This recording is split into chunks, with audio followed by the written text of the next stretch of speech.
Hello everyone, this is your friend from Naruto Audio Fanfics, and we are back once again with a brand new fanfic. Which is what if Naruto was banished from Konoha, became a legendary hunter-assassin, bonded with Godzilla, and rose with Yugao Azuki, Hana Inuzuka and Hinata Hyuga, Part 2. If you enjoy this story, don't forget to hit the like button, thumbs up, and subscribe to the channel for more amazing Naruto fanfics like this. So without wasting any more time, let's start today's fanfic. The Konoha Junin were currently engaging in battle with the pack of raptors that ambushed them earlier. Guy was engaging two of them. The one on his right side snapped at his head, but he ducks and uppercuts the creature in its lower jaw, and then kicked him in the chest hard, sending it flying and crashing into one that had Kurenai cornered. Kurenai looked at Guy and nods a thanks, but then her eyes widen. Guy, you're left, she cried out as another raptor leapt into the air, heading for Guy, who turned managed to sense the creature heading for him and flips away just in time to avoid its claw swipe. The raptor snarls in frustration and glares at Kurenai, who was in a defensive stance. The raptor stopped and appeared to be grinning. Kurenai raised an eyebrow, and before she could react, another raptor head-butted her in the side and sent her crashing into a tree.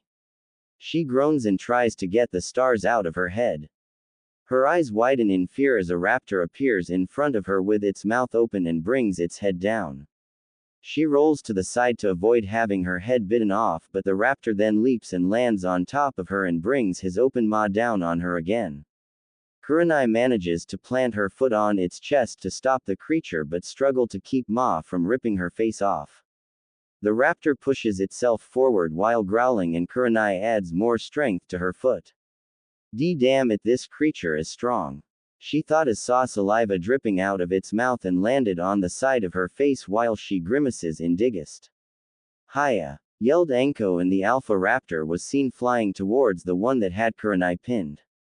He crashes into the other one and they're sent tumbling to the ground. Anko appears beside Kurenai and helps her up. Kurenai took one look at Anko and couldn't help but sigh.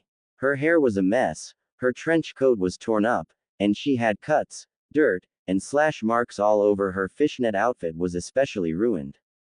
Anko, what the hell happened to you? She asked while said woman was snorting. Stupid lizard ruined my favorite coat. Look at it, she whined while one of the sleeves fell off and hit the ground. Anko looked down at it and yelled, "That does it. That lizard's hide is mine." She screamed and charged at the dazed alpha raptor, who just got up as did the other and then got socked in the head hard and was sent flying into a tree and hitting it hard. The alpha groaned and staggered a little. It snarled at Anko and let out a roar filled with rage. It was about to charge but froze for a bit. He then let out a few chirps and hisses, and the other raptors stopped their fighting and ran off into the jungle. The alpha gave Anko a look and snorted at her. It then retreated back into the jungle while Anko yelled, "Same to you, pal." Neji was tired and pulled out a chakra pill and ate it, as did everyone else. Before anyone could say anything, a figure leapt into the air and landed onto the ground. Everyone's eyes widened when he stood up slowly. He was 6 feet and 17 years old. He wore a short-sleeved dark blue hooded trench coat and also wore a pair of black cargo pants with Anbu-styled boots. On his upper body he wore a black long-sleeved skin-tight muscle shirt that hugged his body like a second skin and showed off his arms, chest, and abs, and had yellow-orange slitted tinted red eyes that radiated power. He also wore a gray-colored flak jacket that was zipped up and had extra pockets on them and a collar. He also wore a black mask that covered half of his face and a pair of long blonde spiky bangs that were crimson at the ends but stopped to the sides of his face.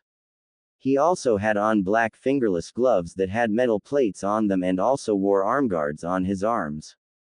Strapped to his back was a black katana. The hilt was black and had 5 holes and a silver metal tip at the end. The guard was silver and the sheath was black. Snake Eyes blade from G.I. Joe Rise of the Cobras. He also had 2 strange knives strapped to the back of his belt as well as 2 on his right and left leg. He glared at the Konoha nin and released murderous intent that was on par with a Sanin's, making it difficult for them to breathe, especially Neji and Kiba who never felt this much in their life. What are you Konoha nin doing in my territory? He asked in a dark tone that sent a shiver down their spine. Even Anko was shivering when she looked into this man's eyes. She saw her death. Akamaru was whimpering and shaking from the glare. Asuma, Guy, and Kakashi had beads of sweat drip from their face. Were her to retrieve 2 of our ninja Ryushi Jute. We didn't come here looking for trouble. Asuma said, hoping that he wouldn't attack, but the man just stares at him blankly. Is that so? Well, I'm sorry to say that I can't hand them over. He answered, getting shocked looks from them. What? Anko yelled and was about to charge until Kurenai grabbed her arm. Anko looked at her and saw the Genjutsu mistress shake her head. You bastard, give me back my sister.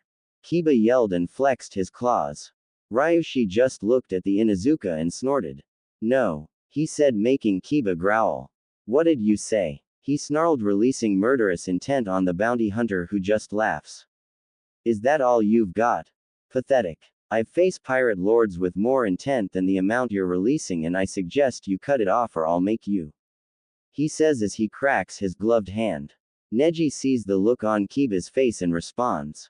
Kiba, don't act rash. He's antagonizing you to attack him, and don't forget we're facing the Ryushi Jute. Not to mention that we're in his territory, so calm down. The Hyuga says and looks at the man with his Byakugan, but to his shock he can't figure out his. Kiba clenches his fists in frustration. Damn it. Guy then speaks up. Please Ryushi-san. We're just here to get our comrades back. Like my friend Asuma said, we're not here to fight you. The spandex-wearing ninja said. Naruto stares at the man but chuckles. Like I said to your teammate, I won't hand them over. Now leave before I make you. He says, getting impatient. I'm not going anywhere until I get Hana back. Damn it, now either you do it or I'll make you. Kiba roared out loud. Ryushi smirks under his mask. Why don't you make me mutt? I'll be more than happy to kick your sorry around the field and back.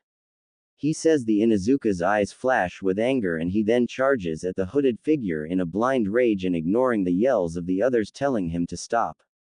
Ryushi smirks while Kiba charges at him.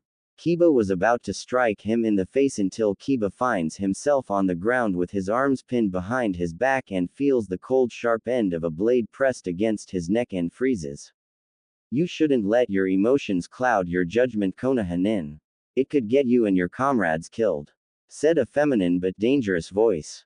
Sitting on top of Kiba with a blade at his throat was a red-headed female who seemed to be around 14 to 15, wearing a mask similar to the Ryushi Jute's.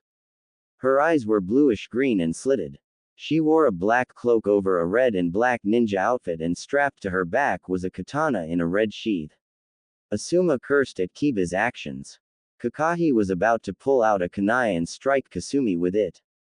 Keywords were about to, but then hunched over and gasped in pain as a fist connected to his gut, courtesy to the Ryushi. Bad move, he whispers silently. The bounty hunter then backhanded the nin on the side of his face and sent him flying into Guy, who avoided being hit and saw an incoming fist heading for his face and barely blocked it, but the strength behind it sent him crashing into a tree. Neji tried to sneak up behind the man and strike him in the back with a Juken attack, but Ryushi sidestepped the attack, shocking the Hyuga and grabbed his wrist. Before Neji could react, Ryushi kneed him in the chest, making him gasp out in pain, and then he grabbed him by the face, lifted him into the air and slammed him into the ground hard. Then he ducks to avoid a roundhouse kick from Anko and sweeps kicks her, making the snake mistress hit the ground hard, and then twists his body to avoid being slashed by a trench knife and hits Asuma in the gut with an elbow. Asuma grunts in pain as the hunter vanishes in a blur when Akamaru snaps at him with his teeth and appears next to Kasumi. The other nin get up but stop. Don't move or I'll give your friend here a new hole to breathe out of. Kasumi says in a threatening voice, making them tense up. Ryushi, however, just smirks at them and dusts off his trench coat. I warned you nin not to do anything, and now look. We have a hostage, he said while Kasumi punches him in the head to make him stop squirming. Great, what do we do now?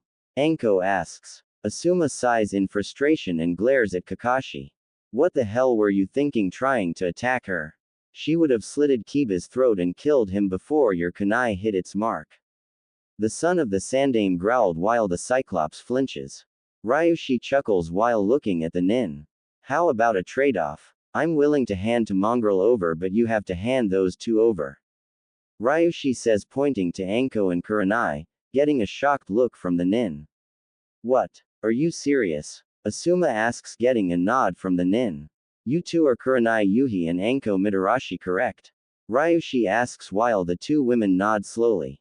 The two nin I have with me now are your friends Hana Inuzuka and Yugao Azuki, correct? He asked, and again they nod.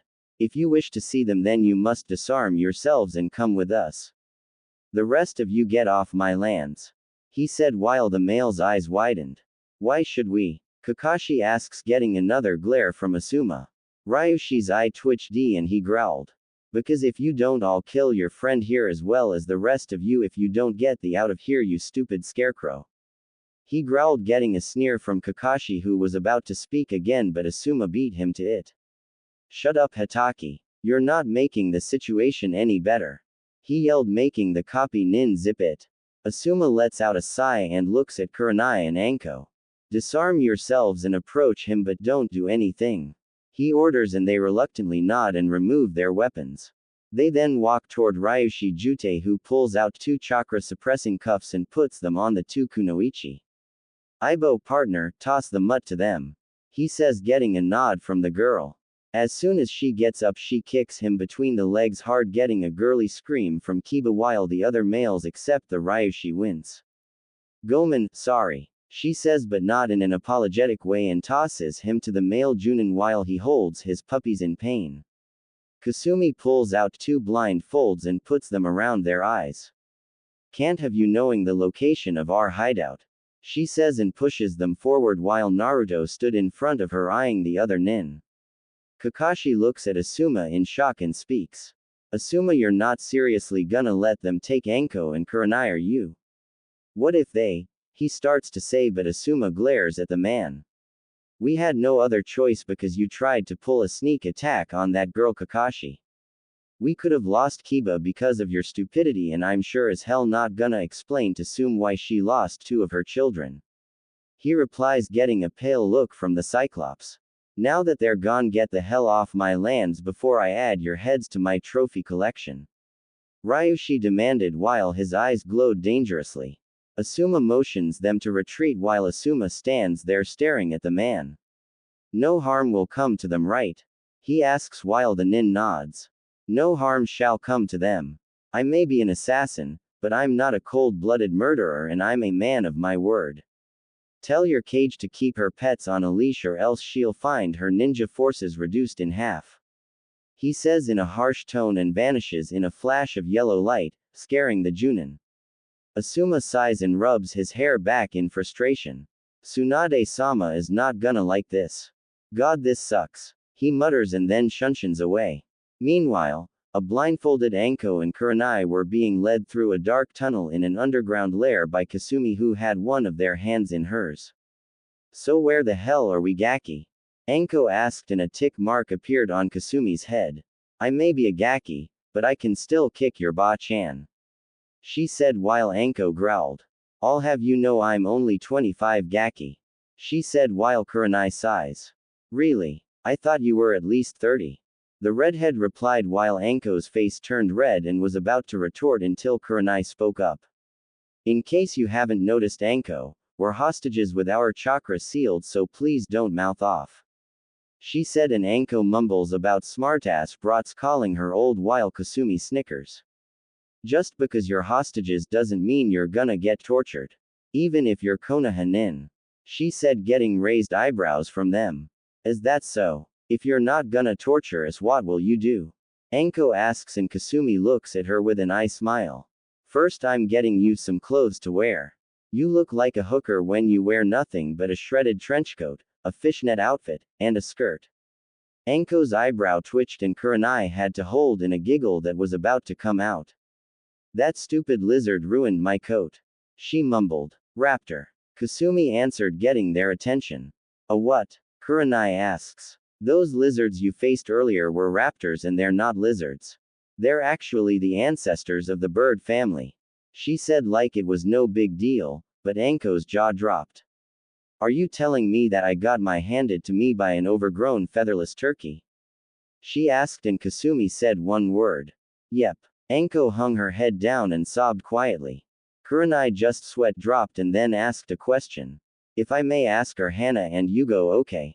The Genjutsu mistress asks. They're doing okay but are recovering from the injuries they got when they were captured and almost raped by the Kumaishi, Stone Bear, and the Shishi Hekareki, Thunder Lion. Luckily me and Ryushi killed those bastards. She said with a hint of venom in her voice while Anko and Kurenai gasps. Why you killed them? Anko asks since the missing nin were A class in the bingo and were responsible for the rapes of a lot of females. Yeah, their heads are now trophies hanging on our walls with the other missing nin we killed. Your Nakama's comrades were in bad shape so we brought them here until they fully recover. She finished. And Kurenai spoke up. I always thought that the Ryushi Jutei was nothing more than a killer. Kasumi chuckles at that and replies. A lot of people think that. True, he is a bounty hunter with a flea on sight order, but he's not cold-blooded. He just does his job like any other hired merc does, but he only goes after those who are corrupt. He'd never kill an innocent person, but he without a doubt hates traitors, criminals, and rapists. She said, getting raised eyebrows from them. After leading them through the tunnel for 30 minutes, Kasumi removes the blindfolds from them and they blink for a while and then slowly open their eyes to see themselves in what looked like an underground tunnel with different paths that lead to God knows where. Okay, where the hell are we? She asks while looking around. Stay with me and do not wander off or else. Kasumi said in a warning tone. Kurenai looked at her funny and asked. Or else what? That was when they heard a thunderous roar echo through the tunnel shaking the ground. Or else you'll end up running into whatever just roared. A voice said behind them.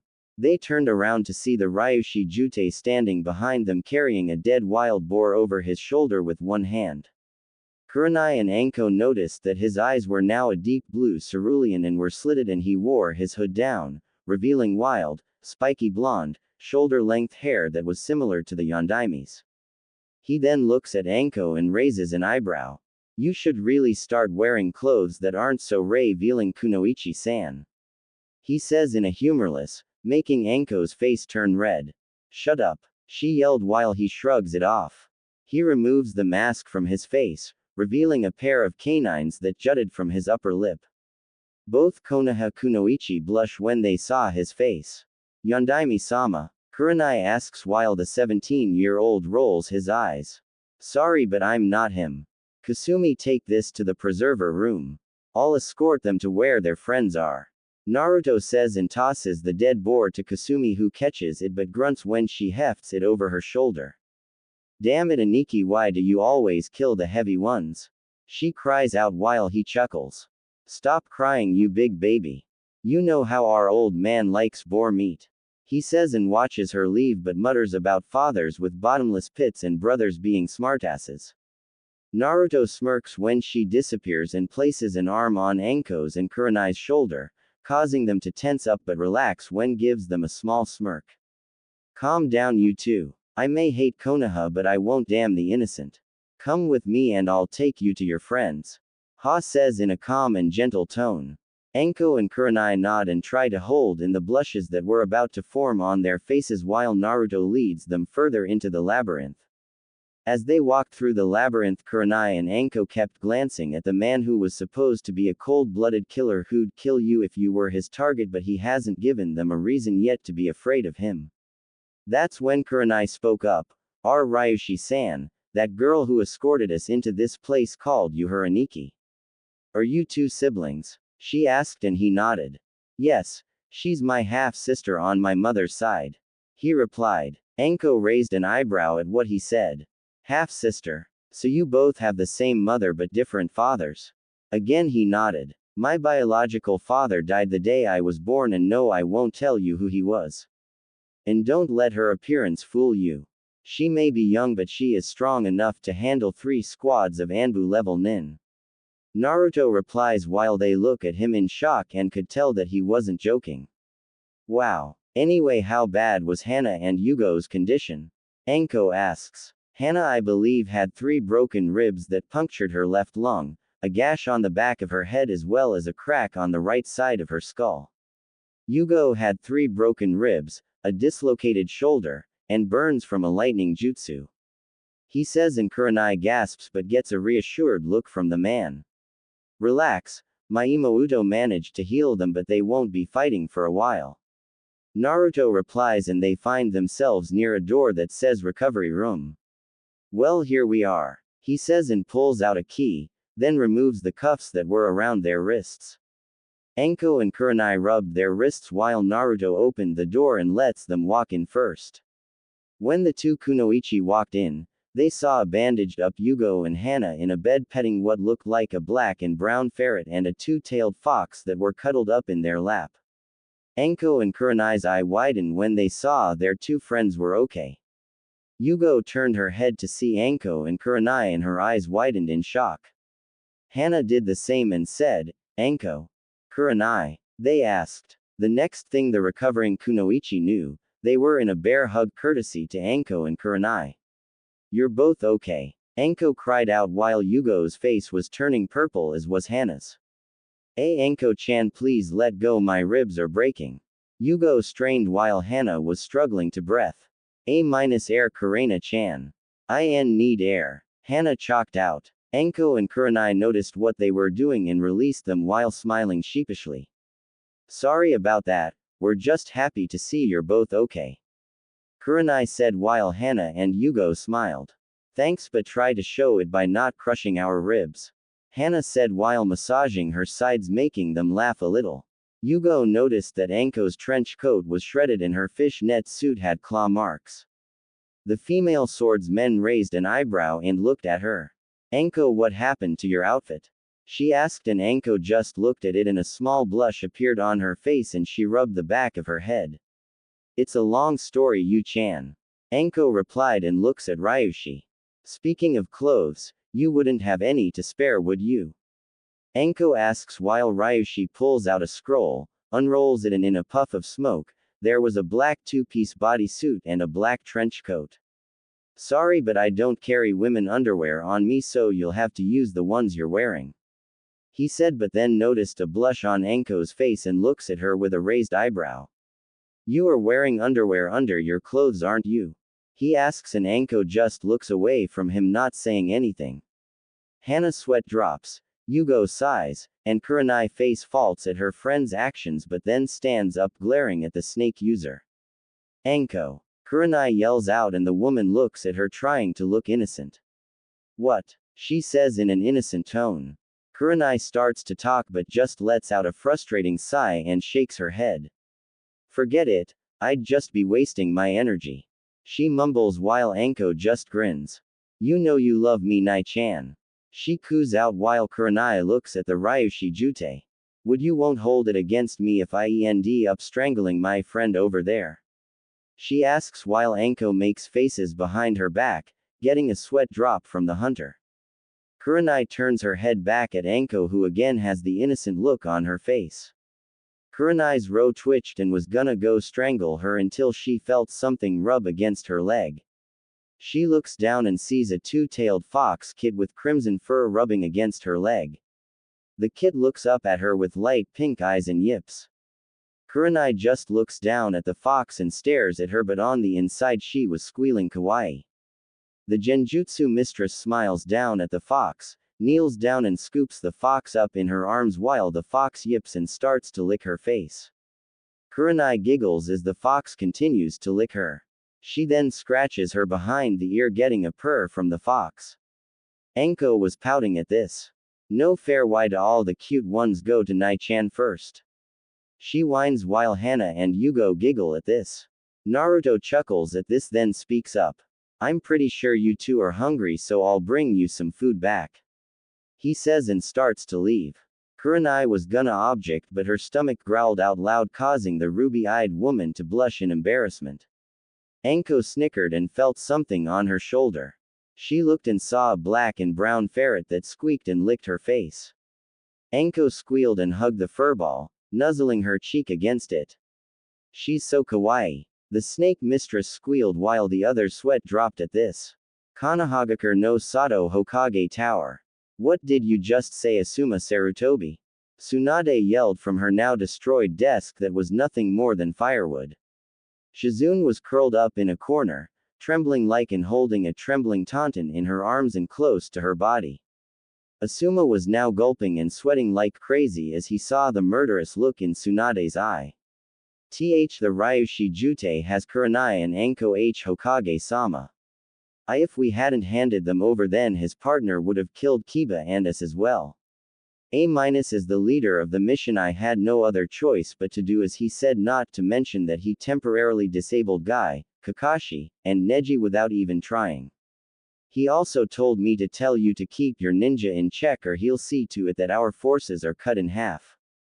He explained while Tsunade growled out loud, picked up her chair, and threw it out the window, shattering it. She ignored the scream that came from outside and then let out a frustrating sigh. Great. Just great. 4 of my kunoichi are in the hands of an S-class merc. There's no telling what he's doing to them. Tsunade says, but then Asuma speaks up.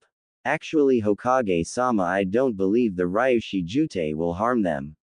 He says while she looks at him with a look that says, explain. Didn't the Anbu who reported this say that him and his partner saved Hana and Yugao from the missing nin and his partner treated them?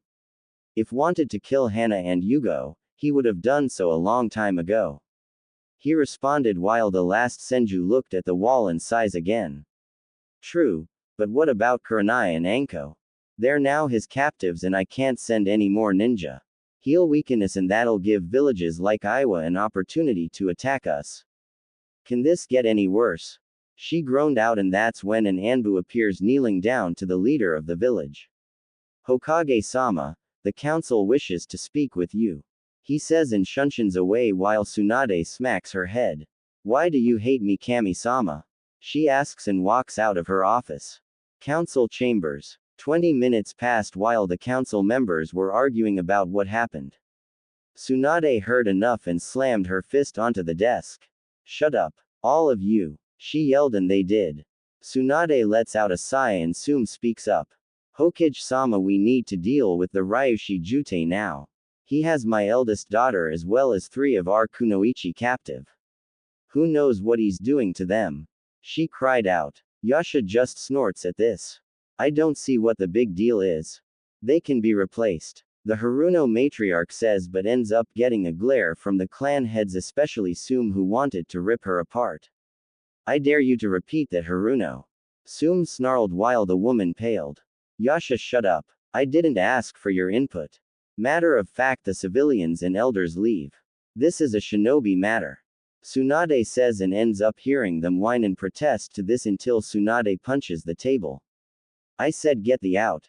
She roared while a vein throbbed from her head and the civilians and elders left out of there and she sighs. Listen, Sum, I understand that you're worried about your daughter and you want her back, but you have to understand that the village is in a dire situation and our forces still haven't recovered from the invasion. I just can't send an army to find a few people even if said person is a future clan head. I'm sorry, but I can't waste my efforts on this. She said while Sum just looks down, not saying anything. She then gets up and leaves the chamber so no one could see the tears running down her face. Inoichi was about to go get her, but Shuza grabs his arm and shakes his head while the Yamanaka clan head sighs. Hokage-sama, I know you don't want to risk losing any more of our ninja to this man, but we can't just leave their fate in his hands. We need to send another rescue squad. If we have to, let it be 2 squads. Shuza spoke up. Tsunade looks at them in disbelief. Are you serious? Do you realize that I'm sending a squad to face someone whose reputation could and probably on par with that of the Yondaimes whose status had a flee on-site order? She asks them and they look at her and nod. We're not asking to have them try to kill the man, but at least find out where his hideout is and if it's possible rescue the 4 kunoichi he has captive. Inoichi replies. Tsunade looks around and sighs. Very well. I'll send 2 squads to find and if possible rescue them. she says, then gets up to leave. Underground lair. After being given food, Anko was now wearing the skin-tight black bodysuit with a gray mini-skirt and a black trench coat and was now scratching the belly of Hanon, who was vibrating on her lap while Anko was giggling. You like that, don't you, girl? Anko cooed while the ferret lets out a gurgling noise. Naruto was sitting down in a chair watching this and then sees his sister walk in with her mask and cloak off and glares at her brother, who raises an eyebrow at her. What? He asks, and she just glares at him for a few seconds until she speaks up. I got boar blood on my outfit and I had to take 2 baths to get rid of the smell. Do you have any idea how gross pig blood smells? She says, raising her voice at him, but he shrugs. Yeah, but I'm not a sissy like you or Imouto. Naruto says and ducks when she throws a black bingo book at him. Baka. In case you forgot, I'm a girl. She yelled while he just smirks at her. He then gets up and walks towards her. They stare each other down and then he thumps her on the forehead with 2 fingers, getting a yelp from the girl. Stop complaining so much. What would the old man say if he heard you crying over being covered in boar blood? He replied, and then, wham! Naruto ended up getting hit with the flat end of what looked like a broadsword on the top of his head but ends up disappearing in a puff of smoke. Who are you calling old Gaki? Spoke a deep masculine voice. The one who had the voice was a silver-haired man wearing a silver and black outfit, and a sword was resting on his shoulders. Kasumi looks at him and smiles. Hey Tu-san, she says while Anishi looks at her, smiles, and ruffles her hair. Hey Squirt, is your brother giving you a hard time again? He asks, getting a nod from her while Naruto appears out of the shadow of the walls and glares at Anishi. What's your problem, old man? Are you trying to bash my skull in? He growled out while Anishi just shrugs. Don't be into your sister Gaki. Besides, I knew you'd have a cage bush and take that hit. He says with a grin on his face, but Naruto sighs. That's when the 4 kunoichi's eyes grew wide and their jaws dropped. Wait, Anko yelled and pointed to Anishi. You're their father? Anko asked. Anishi blinked for a while, the nods. Yes, I am. Why? He asks like it was no big deal, and Anko's eyes get even bigger and looks at Naruto. How old are you? She asks, and Naruto blinks also. I'm 17, is that a problem? He asks, and Kurenai's expression is the same as Anko's. Nani? They both yell. 17. You mean to tell me that you, the Ryushi Jutei, the most dangerous bounty hunter in the elemental nations, as a teenager? Kurenai cries out in shock. Naruto looks at them and smirks.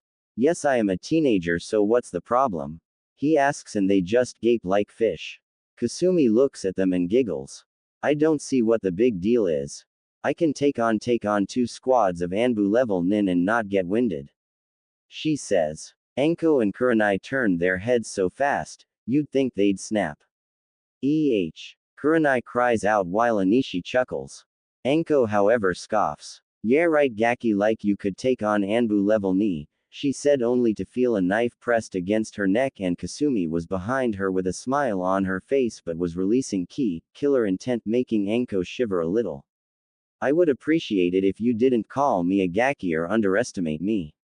I've killed Chunin, Junin, and Anbu level nin, and I have their heads to prove it. Would you like me to add yours to my collection? She asks in a sweet but deadly tone. A bead of sweat drops from Anko's brow and she shakes her head. Then think before you speak, Anko. She says, and then appears next to her brother, who was looking the other way with his hands behind his head. Kurenai, Yugao, and Hana looked at the girl in shock. Kami, she's fast. They thought while Anko still looked shocked. Konoha main gate. At the gate of Konoha, Team 11 and Team 9 along with Kakashi, Sakura, and Sai were at the main gate getting ready to rescue their comrades. Asuma was in front of them and spoke up. All right, listen up everyone. He ordered, and they did. We are going back to the jungles of Uzu no Kuni to rescue 4 of our comrades from the Ryushi Jutei. He replied, getting shocked looks from everyone. Troublesome. Why is Hokage-sama sending us to face him? He's an going on SS ranked mercenary. We may have him outnumbered, but not outmatched. I mean, you did say he was faster than you, Hitaki, and Guy combined. Shikamaru replied, getting a shocked look from everyone, especially Lee, who looked at his sensei. Guy-sensei, is it true? Was he faster than you? The second spandex wearer asked, and Guy nods. Yes, he was, Lee. It was my sixth sense and reflexes that kept me from sustaining any serious injuries. His speed was on par with mine, with my weights removed, as was his strength.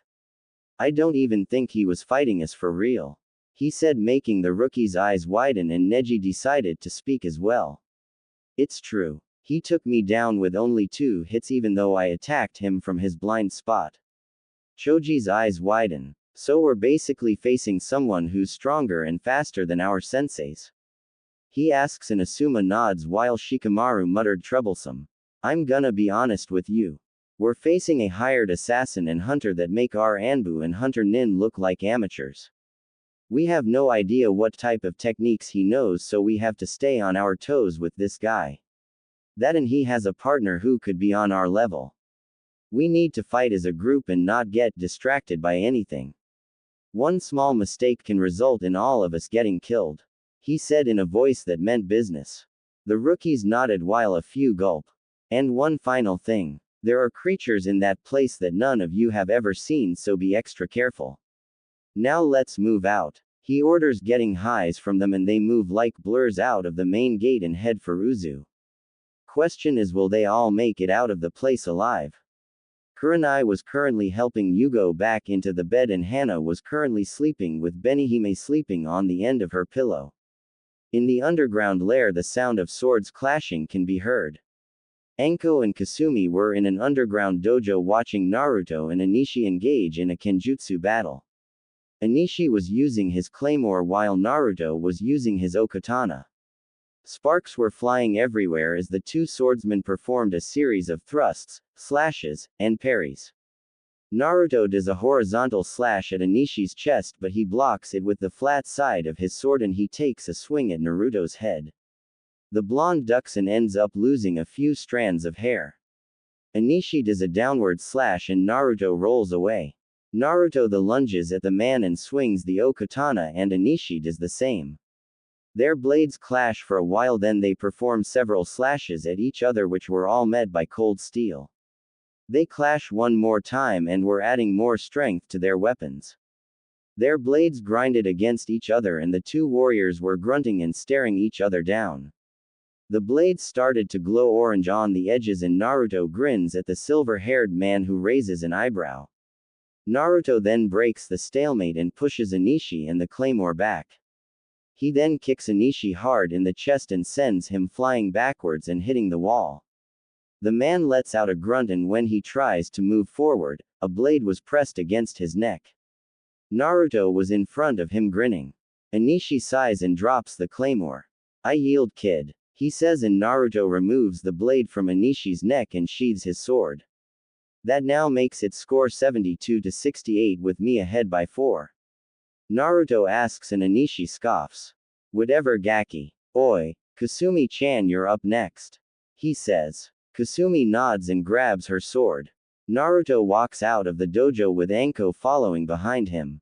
Naruto grabs a towel from a shelf outside and slings it over his shoulders, and wipes his face off with one end. Man, I've never seen a sword fight as awesome as that one. I'm willing to bet you're a sword master, right? Anko asks while Naruto nods. Yeah, you can thank Anishi and my Ka-san for that. They practically beat Kenjutsu into me. I got the scars to prove it, he said in a joking manner. Anko laughs at what he says. Too bad Yugao missed it. She's been practicing swords play since she could walk, and I'm willing to bet if she wasn't still recovering, she'd challenge you to a duel, she said, getting a smirk from the blonde. I bet she would. There aren't any decent swordsmen out there except for a few I met. So what about you? Ever consider learning? He asks, and she shakes her head. I did at first, but due to my past, I never got to learn, she said with a frown on her face. Naruto looks at her for a while and does the same. Let me guess, Konoha?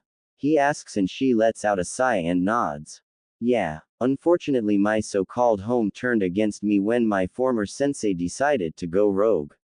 Hell, what's even worse is that even most of my comrades minus Kurenai, Yugao, and Hana keep their distance from me like I'm a plague.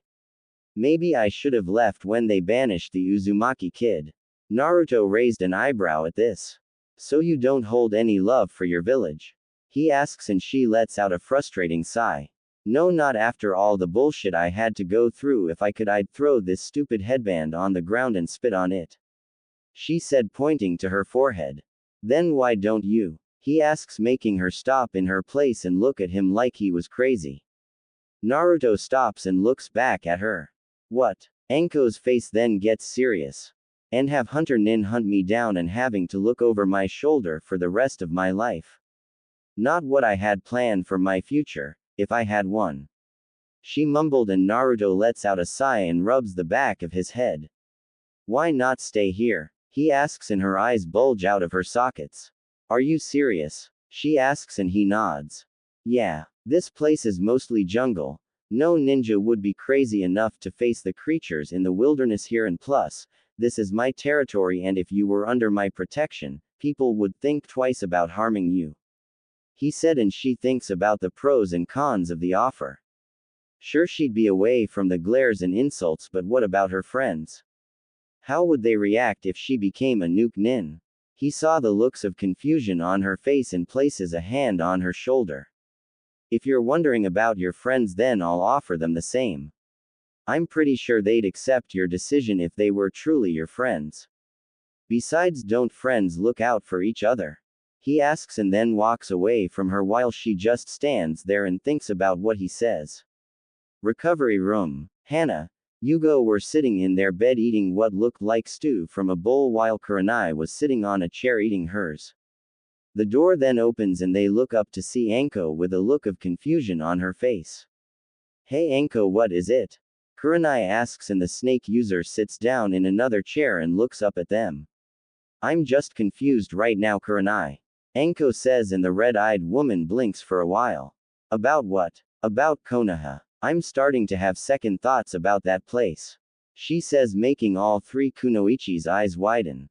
What do you mean, Anko? Yugao asks. I don't think I want to be a Konoha nin anymore. She says and their eyes become even wider. What? Anko, are you serious? Kurenai yells only for her to nod. Why Anko? Yugao asks in a serious tone. Anko brushes her hair back and looks at them with an even serious tone. You should know why, Yugao. All three of you should know. She said while they flinch and Kurenai tries to be the voice of reason. But Anko, Konoha is your home and, she tries to say but then stops when she hears a bitter laugh come out of her. Oh, shut up, Kurenai. That shithole is not my home. It never has been after that bastard marked me and left me to pay for his actions. She said and Kurenai cringes from the sound of her voice. I know your life has been bad, Anko, but what? Snapped Anko, but what? You have no idea what kind of bullshit I've had to go through in that village, Kurenai Yuhi, so don't act like you do because you don't. Anko yelled as tears fell from her eyes and Kurenai looked down at the ground knowing she was right. You don't know what it's like to have people glare at you every day and call you a traitor and a behind your back and have the ones who are supposed to be your comrades sneer at you. Do you know how that feels? Because if you do, please tell me and prove me wrong. She challenged and Kurenai just stayed silent. I thought so. So tell me why I should go back to that place after all the crap they put me through. That's when Yugao spoke up. What about us, Anko? We're friends, right? Friends don't abandon each other. She says and Anko glares at her. If you were my real friend, Yugao, you'd want what's best for me, right? What about what I want, huh? Why should I give up my life for a bunch of bastards who could care less about me and then piss on my grave when I die? While the people were protecting or sitting in their homes sipping tea and relaxing, we are out there putting our lives on the line. Why should I give up what I want? Half of the things you three have I didn't. I can barely get a decent home in that place without having it ransacked. I had to spend most of my nights in a damn forest. I bet you didn't know about that, did you? She asks and Yugao became silent also. Anko, we just don't want to lose you. Hana said. Anko lets out a frustrating sigh and looks at the ground while wiping the tears away. Kurenai gets up and walks over to Anko and pulls her into a hug. I'm sorry for being selfish, Anko. If it'll make you feel any better, I'd join you if you decide not to go back to Konoha. She said, and Anko looks up at her in shock, as do Hana and Yugao. Are you serious? Anko asks while Kurenai smiles and nods. Yes, I am, Anko. If you choose not to go back to Konoha, I will stay here with you. She says. And to prove it, I'll do this. She undoes the knot in her headband and drops it to the ground, shocking Hana, Anko and Yugao, whose eyes to widen at this. Anko smiles at this and removes hers as well. Then she tosses it near Kurenai's and spits on it. I can't believe you two did that. Hana cried out while Yugao groaned. Anko grins and just hugs Kurenai while nuzzling her cheek. I knew you loved me, Nai-chan. She says and hugs her even tighter.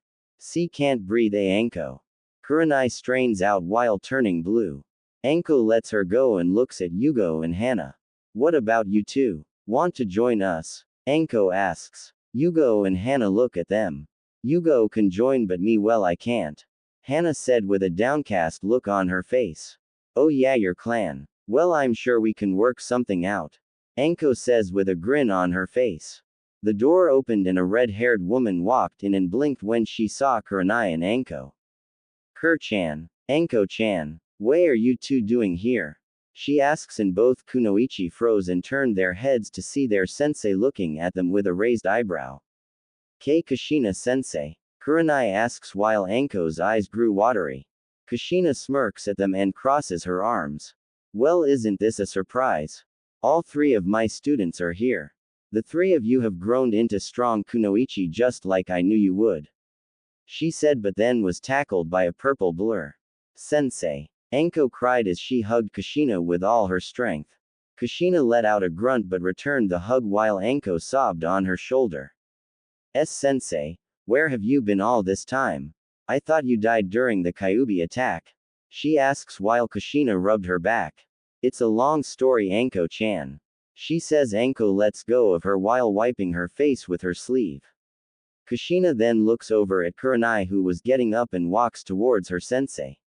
Well, look at you, Kur-chan. You must be fighting off the males every day. She says with a grin on her face while Kurenai sighs. Sadly, yes. So how have you been, sensei? She asks. Great. I've been spending my time with my new husband, daughter, and my long-lost son. She answered, and Kushina's eyes widened. Your son wouldn't happen to be the blonde male who looks exactly like the Yondaime, would he? She asks, getting a nod from the woman. Yes, he is, and if you are wondering who he is, then he's right above you. She said and points her finger up, and they see Naruto hanging upside down on the ceiling staring at them. It took you two this long to notice me. What if I was an assassin? Oh wait, I am. He says with a smirk on his face and vanishes, then appears next to Kushina. Hey Sochi. She says, and Kurenai's and Anko's jaws drop and looked at Naruto, who blinks. Sochi. Sensei, the Ryushi Jute is your son. Anko yells while Kushina nods. Yep, but Ryushi Jute is only a title. Do you know who he really is? She asks, and Anko and Kurenai shake their heads. You should know, Anko-chan. You cut my left cheek during the second part of the Chunin exam. He says with a grin on his face. Anko blinks for a while and then her eyes bulge and points to Naruto. Gaki. She asks, and Naruto nodded. Kurenai's eyes were bigger than dinner plates and her jaw fell. Naruto. Kurenai cries out. Hey Kurenai-san, how have you been? He asks. They look at him like he's a ghost. Kurenai started to say something, but then Anko yelled out. What the hell happened to you, Gaki?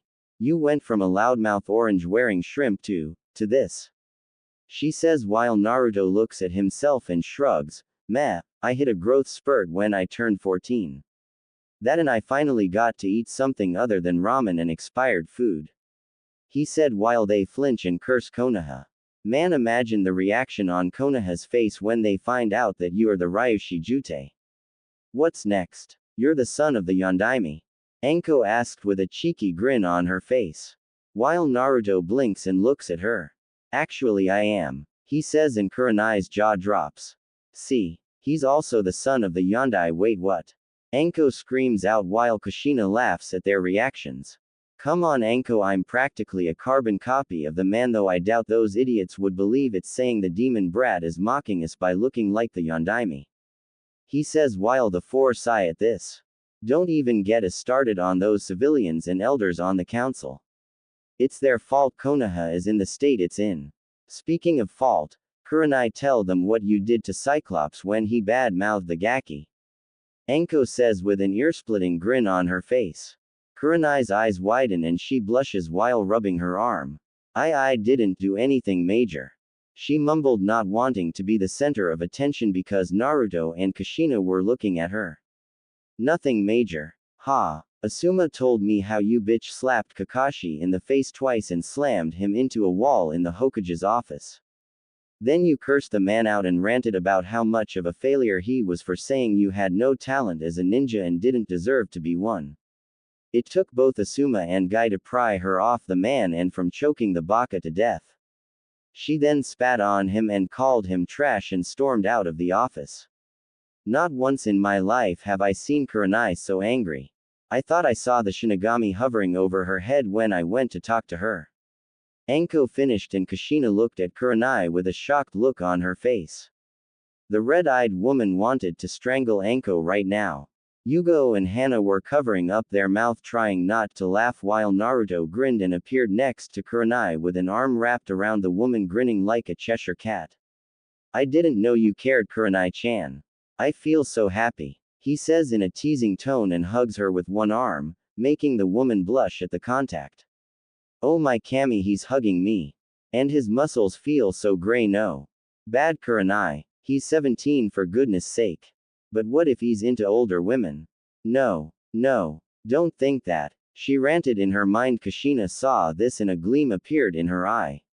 Anko saw this and was pouting because Kurenai always attracts the hot males. Hey, why does she get a hug and not me?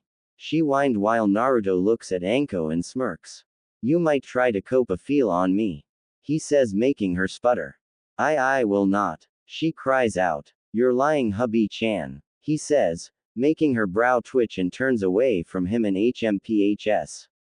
Naruto then lets go of Kurenai, who let out a small sigh, but on the inside she was fuming because she was enjoying that hug.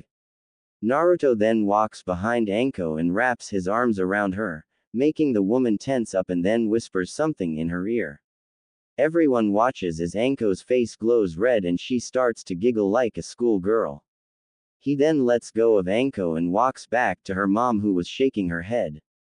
Kurenai blinks in confusion and look at a red face Anko, who was having certain thoughts in her head, and looks back at Naruto. What did you say to her, Naruto? She asks, getting a grin from the blonde. Oh, you know, he says and snickers. Kurenai looks back at her friend and sighs. Never mind. Knowing Anko, she'll try to get you alone if you're not careful. She warns him. I know, and I blame Dad for passing on his gene on having a thing for dangerous women. Naruto says, getting a laugh from Kushina.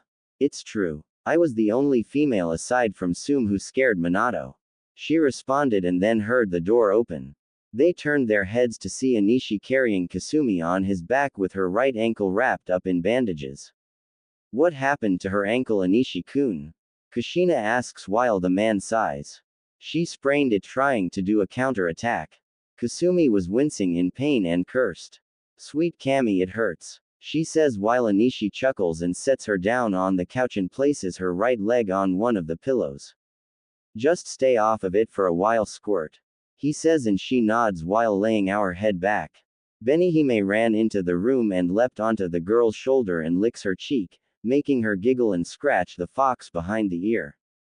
That was when a puff of smoke appeared and a raptor appeared before Naruto. Anko and Kurenai jumped back when they saw the creature, but the raptor ignores them and speaks. Naruto-sama. Those Konoha nin you and Kasumi-sama chased out have come, but with more ninja. Do you want me and my pack to deal with them? He asks while Naruto shakes his head. No, I'll deal with them personally. You and the others steer clear from them, all right? He says, and the raptor nods. He looks back at Anko and snorts at her. Anko's brow twitches and she was about to pounce on the alpha, but Kurenai places a hand on her shoulder and she huffs. You're lucky, you overgrown turkey. She says, and the alpha snorts again. Dream on, Ninjin. He says and disappears in a puff of smoke. Kushina blinks at Anko. Do I even want to know? She asks, and Naruto shakes his head. No, you don't. Ka-san, the Konoha nin have returned. I guess that means I have to give them a reason to take my threats seriously. He says and starts to walk out of the room, and Kushina speaks to him. Naruto, I'll go with you. She says, and the blonde nods. The two walk out of the recovery room, and Anishi chuckles. Those Konoha nin are gonna be going home broken, and that is if Kushina lets them live. He says while the four kunoichi cringe. Kurenai, Anko and Yugao knew how dangerous Kushina can be when she is pissed. Uzugakure Jungle, Naruto and Kushina, who were wearing face masks that covered half of their face, were leaping from tree to tree with their gear on. Their eyes were once again yellow-orange and with a tint of red in them.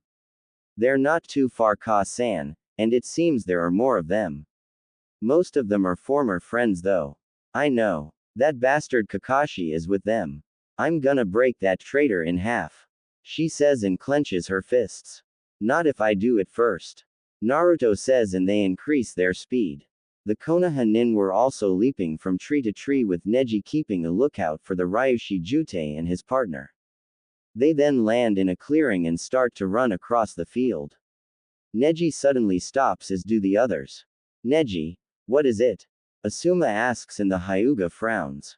Something is wrong here. I don't know why, but I sensed two signatures heading here, but then they just vanish. Almost as if they didn't exist. The Hyuga replies while the others look at him in shock. What do you mean they just vanished, Neji? Sakura asks while his face remains the same. Like I said, they just vanished. Unless they did a camouflage-based jutsu, then I would have known. He said, but little did they know that underneath their feet, a dark figure was in there, waiting to strike. For Kami's sake, that harpy can't shut up for once. What's the deal with her voice? Is she part howler monkey? Doesn't matter, because they're gonna be going home broken or dead. Naruto thought as he snaps his eyes opened. Kakashi tenses up and leaps away from his position, as does Guy and Asuma. Hey, all of you move out of that spot. Guy yells, getting confused looks from them until the ground beneath them cracked a little. Neji, Lee and Tenten see this and hop away from the spot, and the ground exploded. Sakura had her hands covering her eyes from the dust, and when she removes them, a fingerless gloved fist descended towards her and hit her squarely in the face, and sending her flying out of the dust cloud. Asuma, Guy, and Kakashi saw this, and the pink-haired kunoichi went skidding across the ground with a purple bruise on her face. They then heard more sound of punching and grunting and saw Ino, Kuji, and Shikamaru fly out also, hitting the ground with a thud. Choji had his hand on his back, Ino was clutching her stomach in pain, and Shikamaru was clutching his chest area. Lee, Neji, and Tenten appeared next to their down comrades in a defensive position. You four okay? Tenten asks while Asuma helps Ino up, and Choji does the same with Shikamaru. Ow. Felt like I got hit by an angry bull. Ino says while Choji nods. Yeah, it felt like my dad hit me, only 10 times harder. He mutters. Sakura is helped up by Kakashi while rubbing her jaw. Kami, that hurt. I thought my head was gonna be knocked off of my shoulders. She says. When the dust clears, the rookie's eyes widen in surprise and fear as they look into the cold eyes of the man who had a flea on sight order. The Ryushi Jutei. Naruto stared at his former comrades, but his eyes turned icy when he saw Sakura and Kakashi. They were traitors who only cared about the Uchiha. The more he stared at them, the angrier he got, and it took all of his willpower not to kill them right here and now. Ino and Choji gulped when they looked into his eyes, and a bead of sweat appeared on his face. Lee, Neji, and Tenten were nervous as hell. The man then started to speak up. Apparently the Hokage doesn't seem to take my threats seriously when I say I will reduce her forces if she doesn't keep her ninja on a leash. So tell me, Konoha nin. he says in his eyes close. Should I kill you? He says and the rookies cringe in fear. Or break you? He replies in a demonic tone as his eyes snap open once again, releasing ki on the rookies whose eyes widen in fear as they each saw visions of their own deaths. Then it died down and they were now sweating a little. That was when Guy spoke up. Sorry Ryushi, but we were given orders to find and retrieve the 4 kunoichi you have in your custody. He said and Naruto growled. And what was my answer last time? It was no, correct? Well, once again I'm saying no. Now we can do this the easy way or the hard way. He says while cracking his knuckles. The easy way is that you leave with your limbs intact. The hard way is that I make you leave or I kill you and send your bodies back to the Hokage. Pick wisely, he says in monotone. They all tense up. Meanwhile in the tree branches not far from them Sai was watching and pulled out an ink brush and scroll and opens the scroll. He's not aware that I'm in the tree. Now's my chance to catch him off guard. He says and prepares to draw on it until. Catch who off guard? Asked a feminine but dark voice. Sai's eyes widen in shock and when he turns his head slightly, he sees a red-headed masked female with yellow-orange tinted red slitted eyes crouching behind him. In the field Asuma was about to speak up until they heard an explosion from the opposite side of the forest. The Konoha nin's eyes widen when they see Sai flying out of the dust cloud and landing onto a hilltop while skidding back a few feet.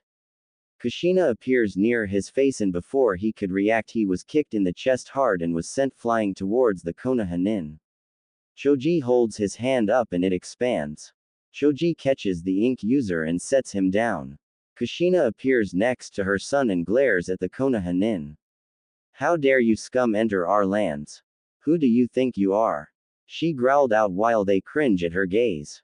Kakashi spoke up. We are here to, he said but was cut off. I wasn't talking to you trash so shut up. She growled and glared at Kakashi. The Cyclops' fingers twitch at being called trash by this redhead. I thought my partner made it clear to your leader to keep you fools in check. She says and reaches for the hilt of her blade. I guess we have to send you back in body bags to teach her a lesson in taking warnings seriously. She says and they tense up. Damn it. Asuma says and pulls out his trench knives. All of you stay on your toes and work as a team. Do not get distracted for even a second otherwise you can consider your lives over. Asuma calls out and the rookies nod. Kushina scoffs at them and speaks. Do you fools honestly think that your numbers will beat us? You brats are nowhere near our league. Kushina says as she looked at the rookies. Don't get Ibo. They might surprise you with their teamwork. Naruto says and she nods. The Konoha nin and the hunters stare each other down. Suddenly the two of them vanish in a blur. Kakashi tries to pull his headband up to reveal his Sharingan, only to get punched in the chest by the Ryushi Jutei and sent skidding backwards. Sai pulls out his Tonto and swings it at the hunter's head, but he ducks from the slash and spears the pale root in the solar plexus with his shoulder, making the ink user cough out in pain. Naruto grabs him by the back of his shirt and then flings him into Ino who barely dodges the flying body. He then appears by her side palm strikes her in her bare torso. Ino gasps out but then ducks from a roundhouse kick but the blonde spins and leaps over her to avoid being caught in Shikamaru's cage main no jutsu and the Nara curses. He then sees a round object heading for him at high speed. Naruto dodges the rolling human boulder and Choji turns his body and heads for Naruto again. Naruto smirks and his hand glows blue and charges at the Akamichi. He then his fist back and when he launches his fist at him, he punches the rolling ninja hard and sends him flying into the air and in a lake, making a large splash. Choji. Ino cries but then is kicked in the back by Ryushi and she crashes into Shikamaru who went tumbling backwards. Pathetic. He says and sees Kushina duck from a slash attack from Asuma's trench knife and plants her hand on the ground, lifts her body and pushes her feet forward, performing a mule kick into the man's torso and sends him flying. Neji and Lee try to flank her and strike her blind spots only for the redhead to intercept Lee's fist and leap over Neji's and avoid his palm strike to her head. She grabs his arm and when she lands, twists it and then grabs the back of his collar. She sees Tenten head towards her with a bow in her hand while twirling it. Kushina spins around twice with Neji and flings him towards Naruto, who roundhouse kicks him in the jaw, making his body twirl into the air and crashes into the ground. He then sidesteps an incoming punch from Sakura and knees her in the gut. The pink-haired weakling keels over and gets backhanded in the face by Naruto. Weakling, he says, and blocks a kick from Guy. The man then launches a right hook to Naruto's face and Blonde avoids it. Naruto his fist back and sends it towards Guy's skull, but he ducks and does a sweep kick at Guy's feet. The spandex wearer leaps over the attack and performs an axe kick and brings it down on Naruto's head. Naruto rolls to the left and Guy's attack creates a small crater. Naruto wastes no time, jumps into the air and performs aerial kick angled downwards at Guy and ascends towards the man at an incredible speed. Guy sees it and barely manages to avoid the impact. A cloud of dust and debris rises into the air and the ground shakes a little. Naruto then appears out of the dust clouds and charges at Guy full speed. Guy does the same and engages Naruto in high-speed taijutsu fight. Kushina was blocking and parrying Tenten's attacks with her katana while the weapon's mistress was performing a series of swings and thrusts. Kushina avoids two strikes which go for her head and leaps over her and lands behind her. She then lands and swings her sword down at her, but Tenten blocks it with her bow staff and Kushina smirks under her mask. Well, at least some of the kunoichi in Konoha have skills, she says, and Tenten narrows her eyes. What's that supposed to mean? She asks, and Kushina tilts her sword up and flings the bow staff away. She then sends a kick towards Tenten, who does a series of back flips and lands back on her feet. Oh please, half of the kunoichi that are your age are a joke. They care more about their looks, she starts to say, until Sai tries to roundhouse kick her from behind and the kunoichi ducks as the attack passes and she strikes him with a chakra-enhanced kick in the torso, sending him flying backwards and into a large rock. Then they do their training. Why are you not like the other two? She asks, and Tenten glares at her. Don't you dare put me in the same category as those two. She pulls out a scroll and summons a katana out of it. She then twirls it and charges at Kushina at full speed. The two of them engage in a kenjutsu battle with Kushina, who was performing a series of slashes, thrusts, and parries as was Tenten, but Kushina was using only one hand. I've been training to become a real kunoichi since the day my parents taught me how to throw a kunai. Those two are an embarrassment to not only the real kunoichi but to women everywhere. I am not a helpless little girl who needs a male to save me. I'm the real deal lady, unlike those two pampered girls. She says and swings her katana at Kushina's side, but she blocks it with the flat end of her sword. I see, she says, and then swats Tenten's sword away, shocking the sword mistress. She then sheathes her sword and grabs Tenten's arm and twists it behind her back, making the girl wince in pain. Kushina then wraps her arm around her neck and puts the girl into a choke hold.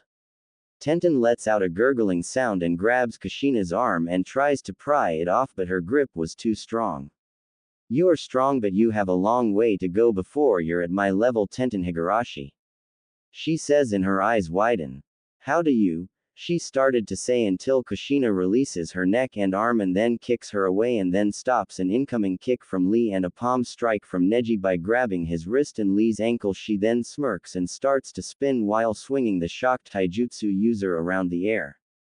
She then stops and slams Lee into the ground face first, and she grabs Neji by the neck and slams him into the ground hard, creating an imprint of the boy.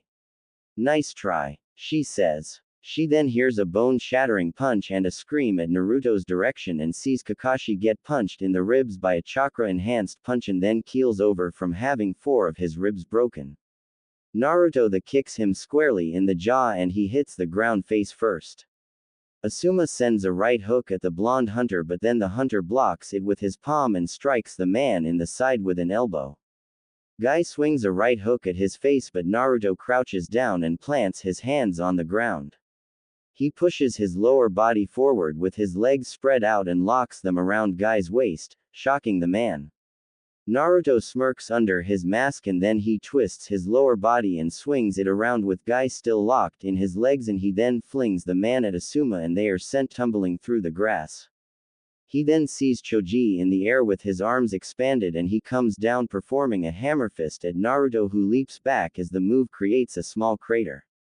Choji then gets up and starts swinging a series of left-right hooks at the hunter but he ducks and evades them. Gur holds still. Choji yells at he swings another right hook. Naruto stops and grabs the enlarged hand shocking Choji who then tries with his left but Naruto catches it also and squeezes both hands tightly. Choji struggles to push his arms forward, but Naruto lowers the fists down slowly as the Akamichi continues to struggle. Naruto then smashes his forehead into Choji's, stunning the bulky nin. He then performs a left and right hook onto his face and then punches him into the gut hard. Choji spits up saliva and Naruto grabs him by his mane and flings him over to Ino who barely catches him and they both skid back a little. That was a bad move on them because Naruto appears before them and kicks Choji in the stomach with enough force to send both him and Ino flying. Shikamaru had a look of shock on his face. Unbelievable. This guy is too strong and too fast. He doesn't let his guard down for even a second. He ranted into his mind but then Naruto vanishes and palm strikes Shikamaru in the face sending him backwards. You shouldn't daze off Nara. He says as Shikamaru crashes into the ground and darkness consumes his vision.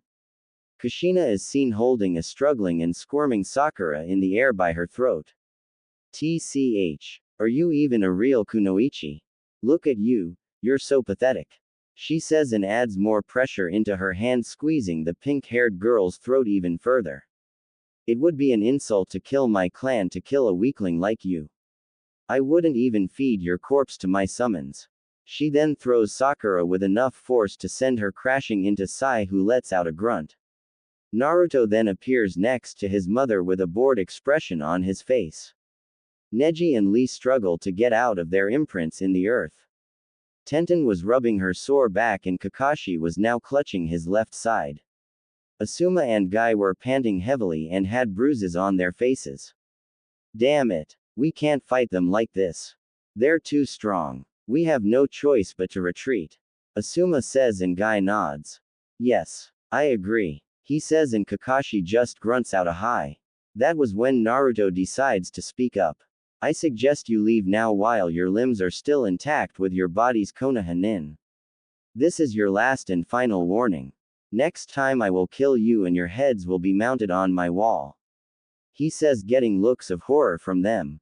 Asuma gulps and nods. Choji appears with Ino's and Shikamaru's unconscious forms under his arms. Let's go everyone. This mission is a failure. He says and they all nod and shunshin away. Naruto looks at his mother and smiles.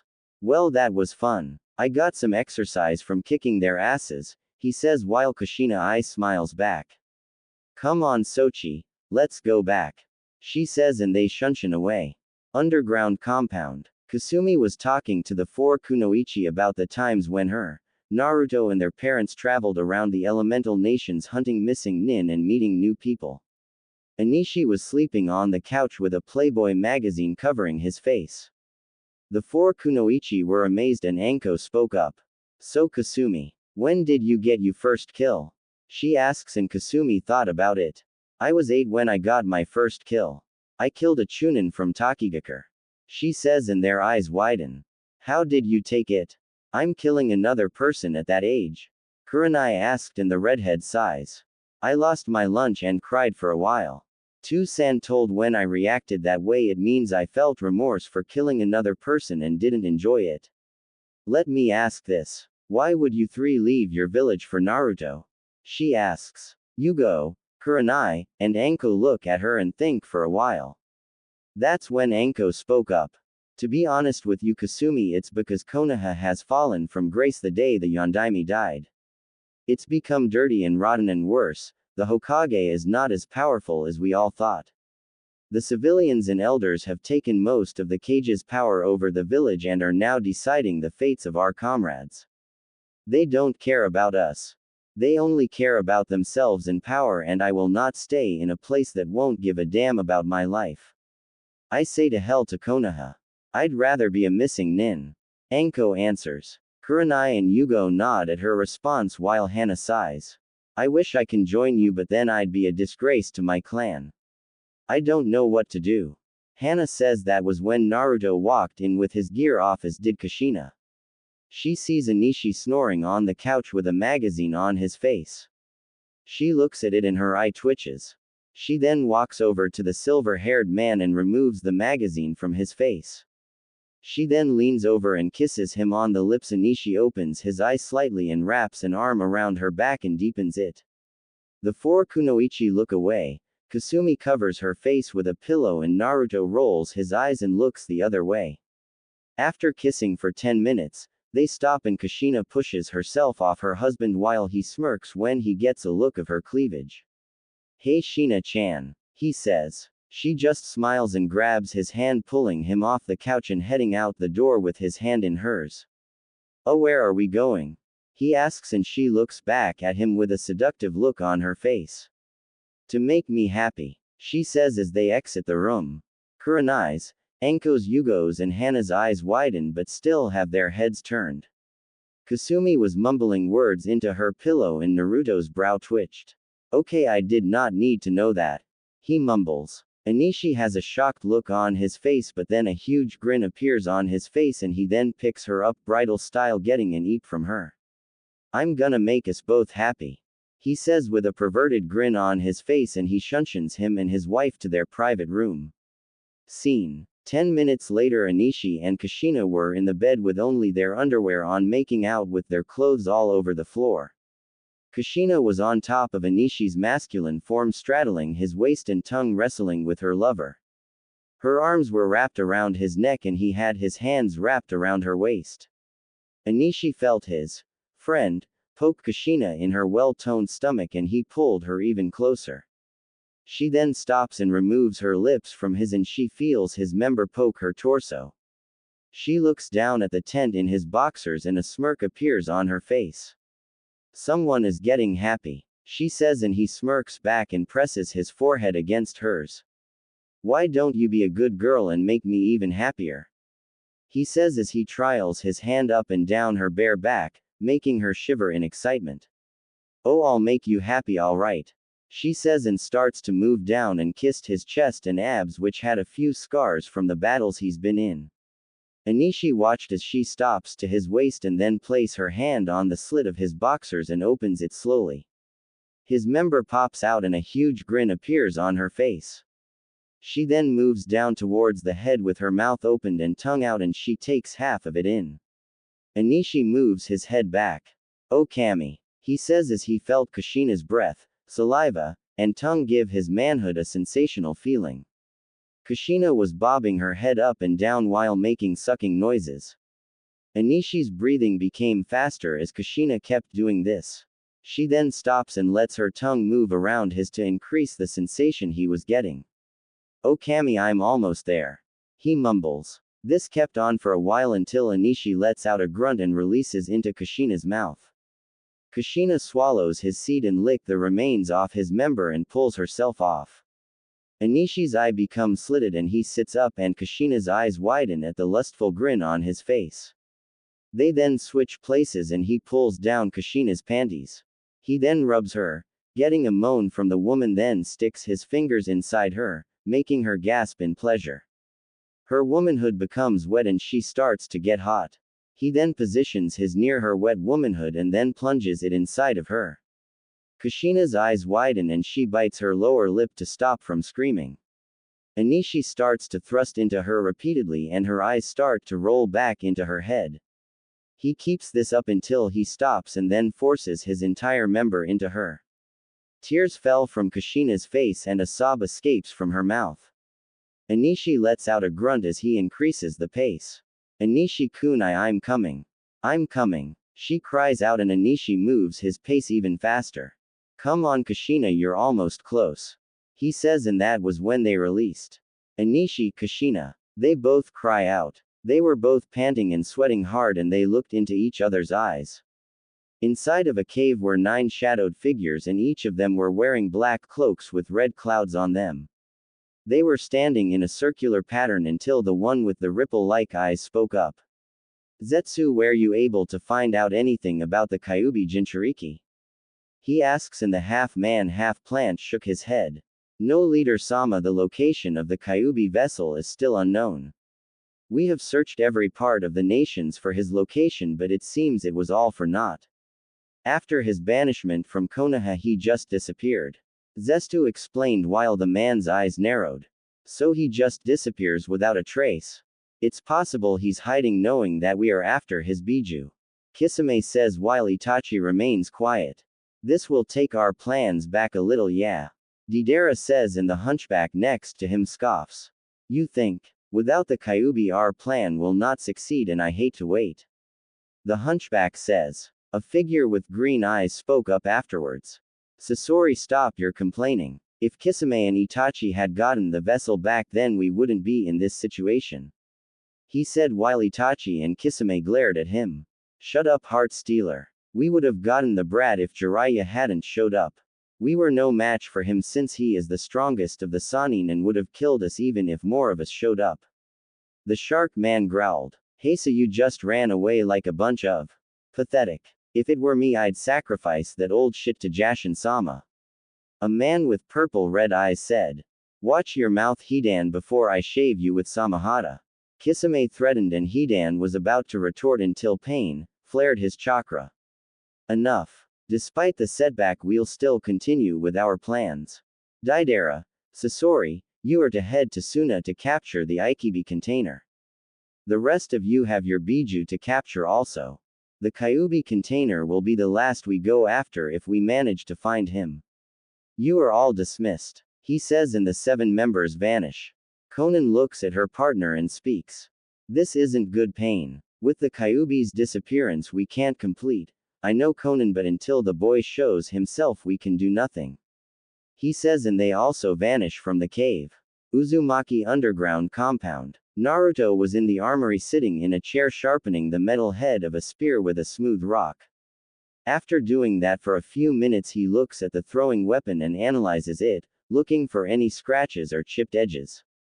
He then gets up with the spear in his hand and twirls it a few times while he headed to a target. He stops twirling it in his hands and looks at the target for a while. A smirk appears on his face and he rears his right arm back, and then with a quick throw he sends the spear soaring at the target. Shuck! The head of the spear hit the bull's eye and went through the target and pinned it on the wall. Naruto looked at what he did and smiles. Awesome! The spear penetrated the wall. He says as he walks over to the impaled target and pulls it out while the target falls to the floor. He inspects the head of the spear and twirls it. Not a scratch on it. He says to himself and then places the spear back on the weapons rack. He heard a whistle and turned his head to see Anko, who was leaning against the wall smirking at what she saw. Remind me to never get in your line of fire, Naruto. She said, getting a chuckle out of him. I didn't throw it using my full strength, Anko. If I had, then there would be a series of holes going through the compound. The blonde hunter stated. Anko's eyes widen in awe when he said that. I don't know whether to be impressed or scared. I feel sorry for the bastard that ends up being your prey. She said with a grin on her face. Naruto watches Anko look around and check out the different weapons. I have to admit, these weapons are pretty amazing. You've been trained in using all of these? She asks and Naruto nods. Hi, I have. Ka-san and Anishi were slave drivers when it came to mine and Kasumi's training. He says. Anko blinks, wondering what type of training he had to go through. Was it that bad? She asks. If I had to pick spending my life in the forest of death over their training, I'd pick the forest of death. He answered. Anko nearly fell over when he said that. Are you serious? The forest of death is one place you don't want to live in. Why would you pick that over training? She yelled. Naruto smiled, revealing his canines, and spoke. Believe me when I say the places I've been to and trained in make that place look like a kiddie park. He says while her jaw dropped. I can tell you're not kidding. Kushina sensei was a sadist when it came to training me, Nai-chan and Yu-chan.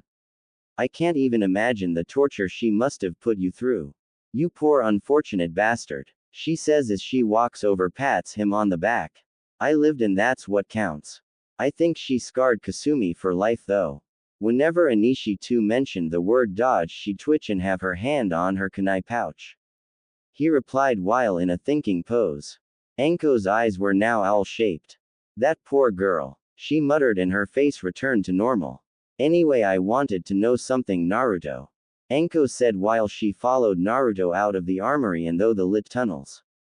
What is it? He asks. Those raptors, did they come from a summoning contract? She asked, getting a nod from Naruto. Yes, they are, but they're a part of an old contract that has been around since the age of the Rakudo Sennin.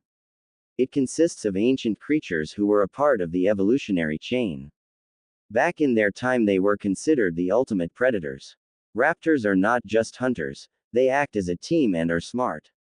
Facing one of them would be impossible because of their claws, but to face more than one is beyond suicide. They'll rip you to shreds before you even have a chance to scream. Trust me when I say being killed by a pack of raptors is the worst death you can ever have. Naruto explained. Anko was speechless. So I guess wandering the jungles here alone would be a bad idea, right? Naruto nods and smirks. Yes, but there are creatures out there that are more dangerous than the raptors. He replies. Wow, and what about your eyes? They changed when we faced you and your sister not too long ago. Naruto closes his eyes and opens them again, revealing a pair of yellow-orange slitted eyes with a red tint around the pupil. I gained this when I passed the tests of my mother's clan and from the bosses of the summoning contract our clan has. He answered and deactivated them. While they were walking through the underground compound, Anko was rubbing her left shoulder and Naruto noticed. So that snake left his mark on her too. I can get rid of it since it's weaker than Sasuke's version. I'll ask her later if she wants it removed. He thought and spoke up. Your neck bothering you? He asks and she nods. Yeah, that stupid snake's hickey is bugging me. I swear when I see that bastard I'm gonna mount his head on my wall. Right after I skin him alive and castrate the. She muttered while Naruto smirks. It seems that I'm not the only one who wants to hunt that snake. He is on my top list along with the Uchiha brat and Akatsuki. Naruto replies while Anko looks back at him. Do you actually think you can beat Orochimaru? The guy's a Sannin for crying out loud and managed to kill the Sandaime and Yondaime Kazekage. She states while Naruto scoffs. Only by mere luck. Orochimaru beat the old monkey because he was old. If he was 10 years younger than Orochimaru would have had his handed to him. The Yondaime Kazekage was an arrogant and stupid fool for trusting Orochimaru and paid for it with his life. While Orochimaru is strong, he acts like a snake. He waits for his prey to let its guard down and strikes without warning. Plus, from the way he fights, his style is based more on ambushing the opponent than doing a frontal assault. He stated while the snake mistress gawks. Still, do you honestly think you can beat a guy like Orochi Tem? She asks with a skeptic look on her face. Considering the fact that he's arrogant and doesn't have the guts to face his someone stronger than him, yes, I can beat him. He says and smiles a predatory smile. Besides, I'm pretty sure you'd like to see his head mounted on a wall and displayed as a trophy. He said while a smirk appears on her face. That smile suits you, Gaki. You sure I'm not rubbing off on you? She asks in a teasing manner while he snorted. Please. More like my roommate rubbed off on me. He muttered and he swore that Benihime was grinning like crazy while wagging her tails in his mindscape. Anko blinks a couple of times and shrugs. Whatever. So what else do you have to do around here besides train and hunt? She asks. Aside from that and traveling around the countries and gain bounties, nothing. I've been to almost everywhere in the elemental nations, so there's not much to do except visit some friends I made and take job offers from daimyos and company owners. Heck, they even offered me their daughters' hands in marriage as payment and I kindly declined, but, let's just say said daughters woke up happy the next day. He said wiggling his eyebrows and Anko gawked. You mean to tell me that you, damn Gaki, you must have balls of steel to screw their daughters behind their backs? She said with a cheeky grin on her face. Naruto looks at her but then smirks. I didn't. They offered themselves as payment with their fathers agreeing to it. He said, causing her to face fault but get up with a blush on her face. WHAAAT. Enko's voice echoed through the labyrinth. Kasumi was helping Yugao using physical therapy by helping her stretch, and Kurenai was doing the same with Hana until they heard the yell and the red-eyed beauty sighed.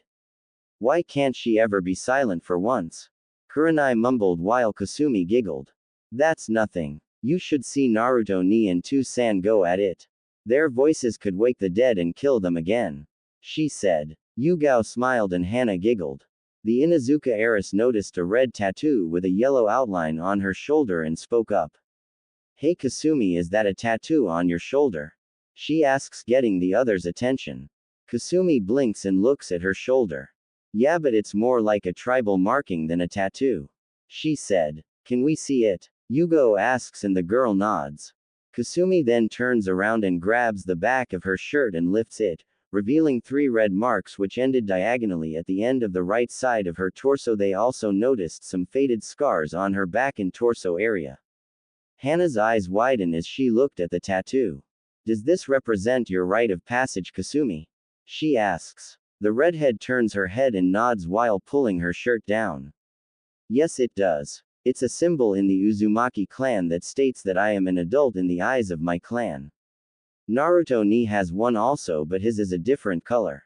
She explained. We gained this by passing the clan test. It's not easy and doing it can cost you your life. Most of our clansmen died trying to pass this test. She explained, getting wide eyes from them. And those faded scars, are they proof of your test? Kurenai asks, getting a nod from the girl.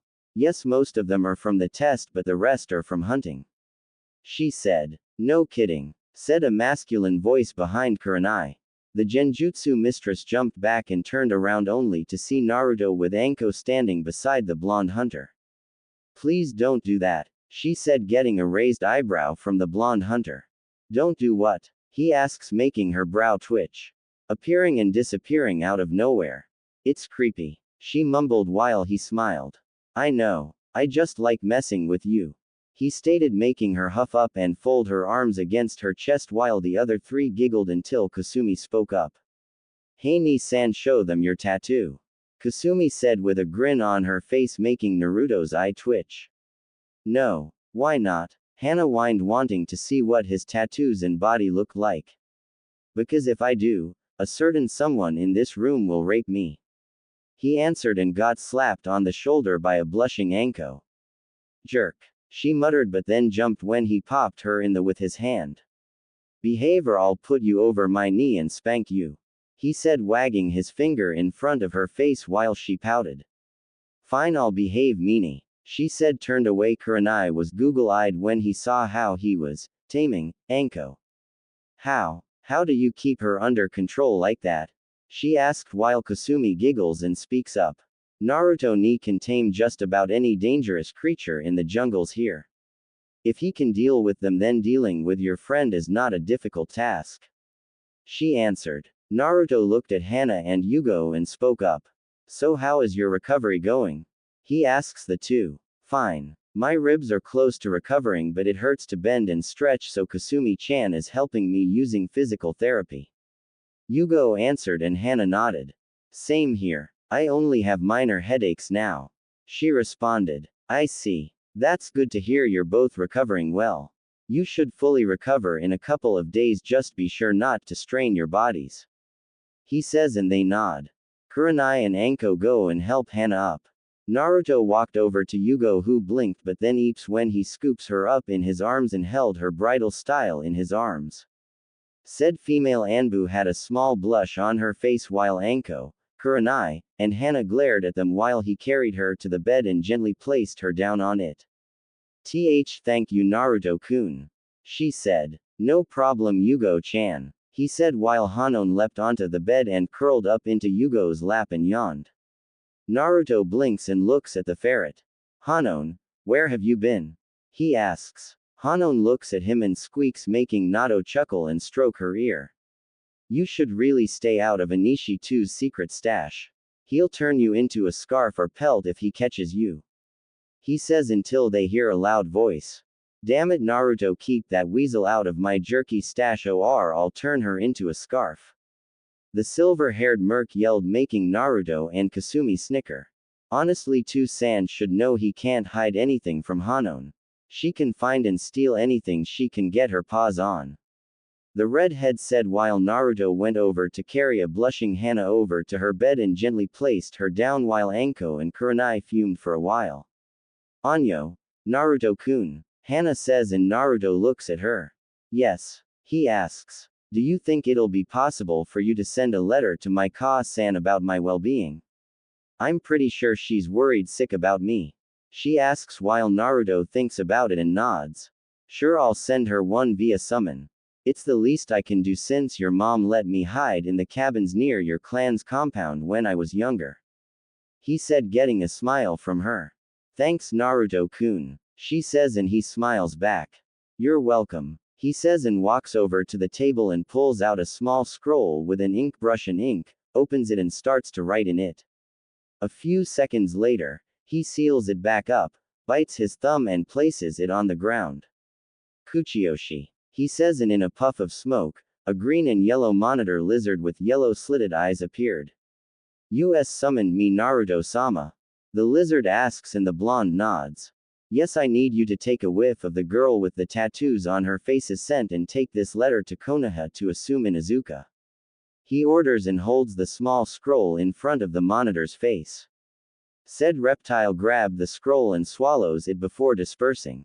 Well then, I think I'll go visit Gaara and see what he's been up to. He says, making the four females blink in confusion. Gaara, the Godime cage. Kurenai asks and Naruto nods. Yep, I happen to be on good terms with him after that kicking I gave him a few years back. Heck, I even assist some of his hunter Nin and Anbu in missions.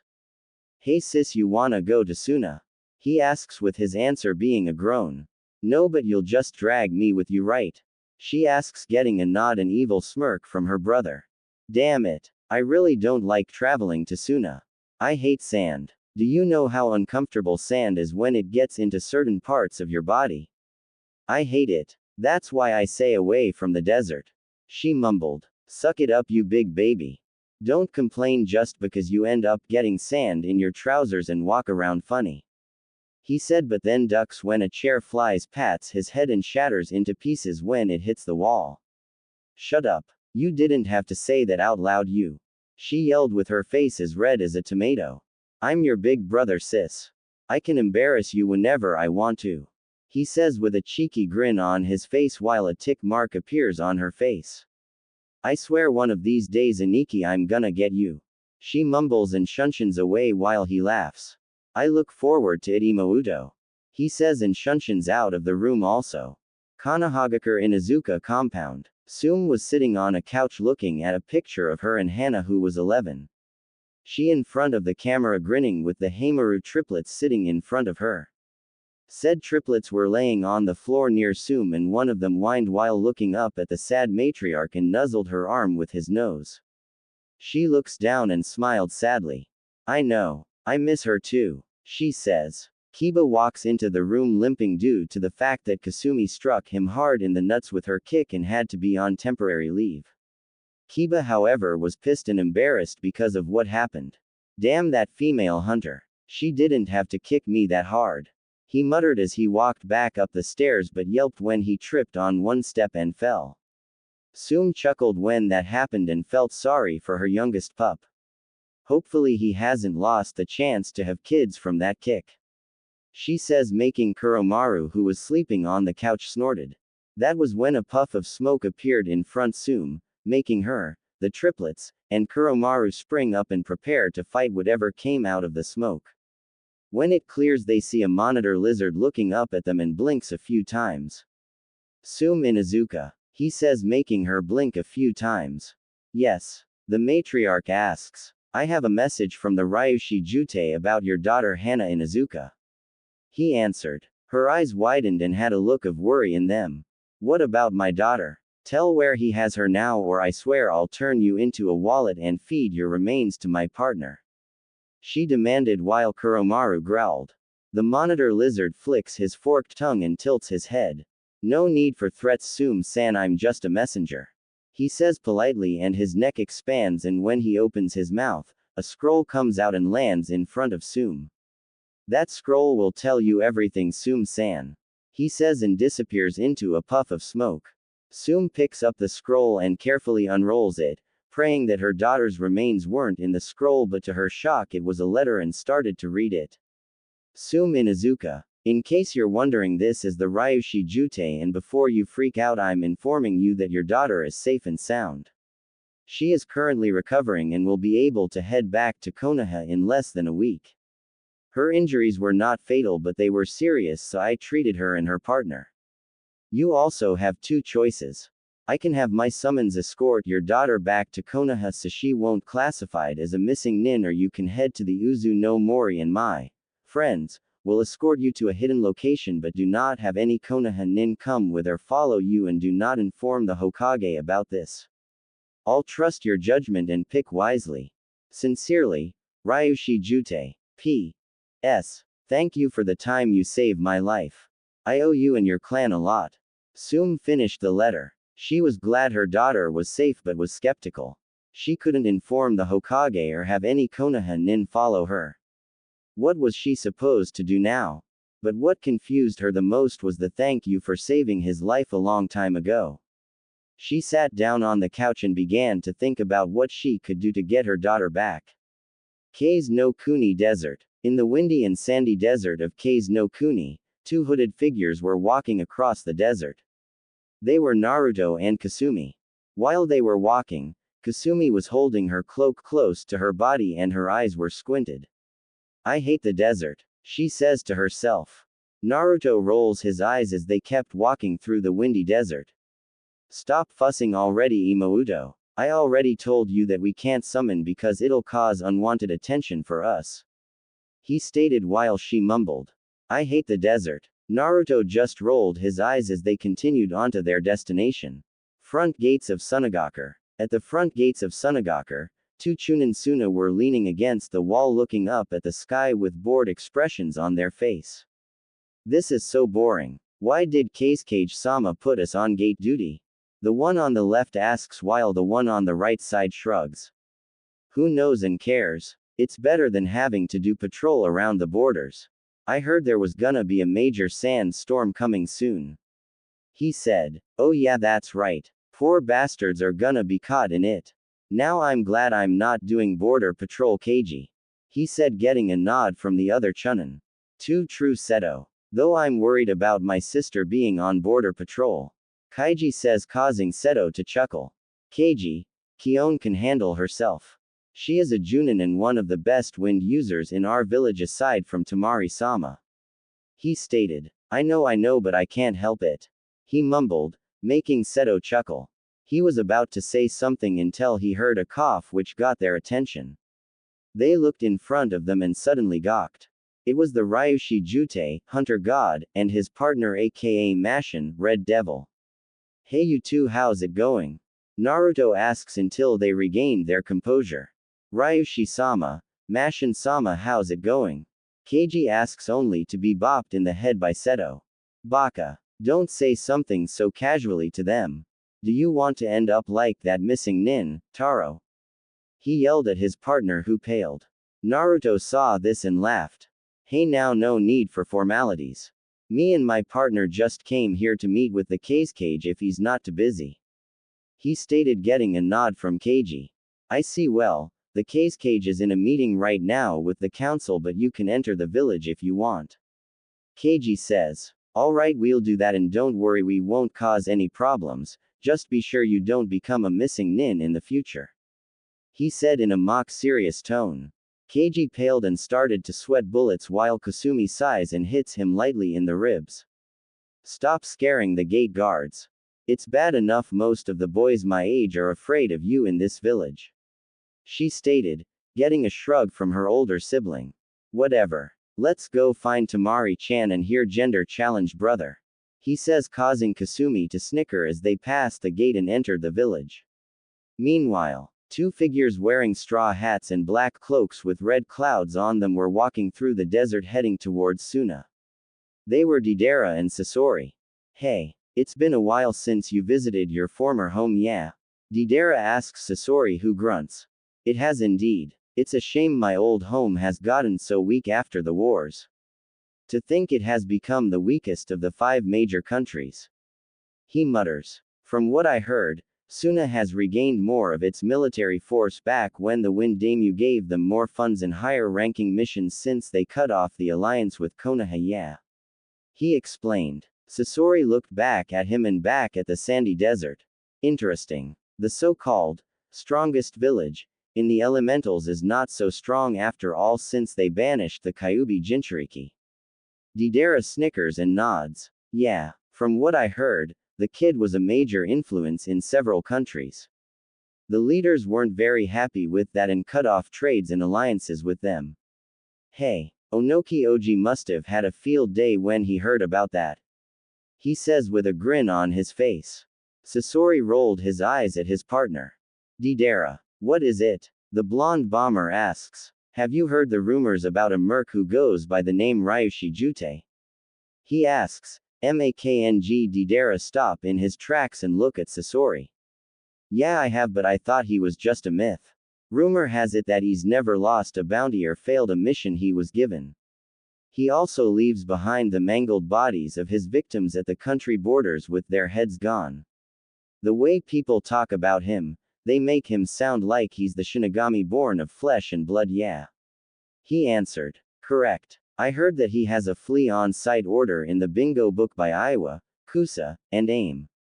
It is said that his skills rival that of Hanzo the Salamander, who was able to defeat the 3 Sannin. Deidara almost fell when Sasori said that. Stronger than Hanzo? No way. The only one who could match Hanzo and live would have been either the late Shiroi no Kiba or the Sandaime Hokage. I wonder why Leader Sama hasn't tried to recruit him. Deidara asks. Simple Yubaka. If the man has a flea on-site order and is considered to be more dangerous than the Kiroi Senku, would you approach him? Plus, after completing his missions he vanishes. No one knows where lives. They say he's a ghost who comes and goes, not leaving a trace of himself behind. He stated. Wow. I heard he keeps his victims' heads as a trophy.